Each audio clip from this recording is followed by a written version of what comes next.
क्या आप ये सिर्फ शरीर है, सिर्फ शरीर है, सिर्फ ये बॉडी है, सिर्फ ये देह है, या इस देह के अलावा भी कुछ है, कुछ है ऐसा? आप सोचेंगे जब भी आप होश में रहकर कोई भी काम करेंगे, होश में रहकर अगर किसी को प्रतिक्रिया भी करेंगे तो प्रतिक्रिया नहीं होगी, वह प्रतिसंवेदना होश पूर्वक कोई भी काम आप ले लें।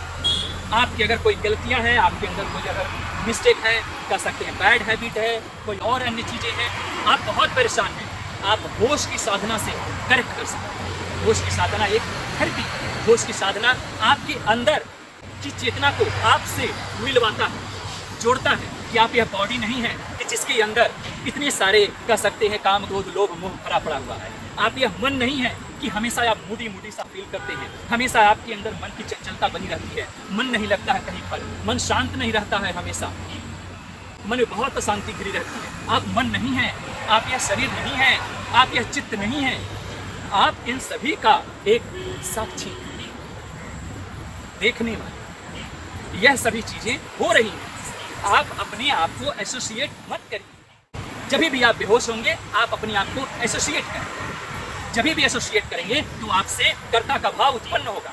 जैसे ही कर्ता का भाव उत्पन्न होगा, आप उस थॉट के, आप उस संस्कार की जिसकी उजड़ा हुई है उसमें आप जुड़ गए, भेड़ चाल शुरू हो गई। कहीं से भी आपके मन में एक थॉट आया, संस्कारों की उजड़ा हुई और आपने अपनी प्राण ऊर्जा उसमें डाल दिया। हाँ जी, मैं तो यही हूँ, हाँ बस मैं यही हूँ, आप ये सब कह करके और आप उसमें इन्वॉल्व हो गए, आप उसमें इन्वॉल्व हो गए, बस हो गए। तो संस्कारों की एक लकीर चल पड़ी, अब उसमें आपको सुख भी होगा, दुख भी होगा। मैं कह रहा हूँ मूवी थिएटर में बगल में बैठ करके पूरी फिल्म को देखिए और अपने आप को अछूता महसूस करिए। आप सिर्फ देखने वाले हैं, आप सिर्फ देखने वाले। तो होश की साधना आपके जीवन को तार देगी, आपको बेहतरी पार कर देगी। क्यों? क्योंकि आपके पास कोई संस्कार नहीं होगा।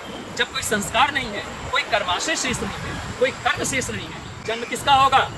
मैं बार बार सत्संग में पूछता हूँ, जन्म किसका होगा? भूत का या मेरा? किसका होगा जन्म? किसी का नहीं। सभी चीज खत्म। ये जो है ये खेला है, खेला खत्म, पैसा हजम, मतलब यानी नो मोर लाइफ, जीवन नहीं, मुक्ति, परम शिव तत्व, शिवोहम तत्वमसि। जैसा वहां है वैसा यहाँ। साधना पथ पर यदि आप हैं तो अपना कल्याण करें। मेरी प्रार्थना है आपका कल्याण हो, आपका मंगल हो, आप साधना पथ पर उद्धर, आप साधना पथ पर आगे बढ़ें। ओम तत्वमसि। शिवोहम।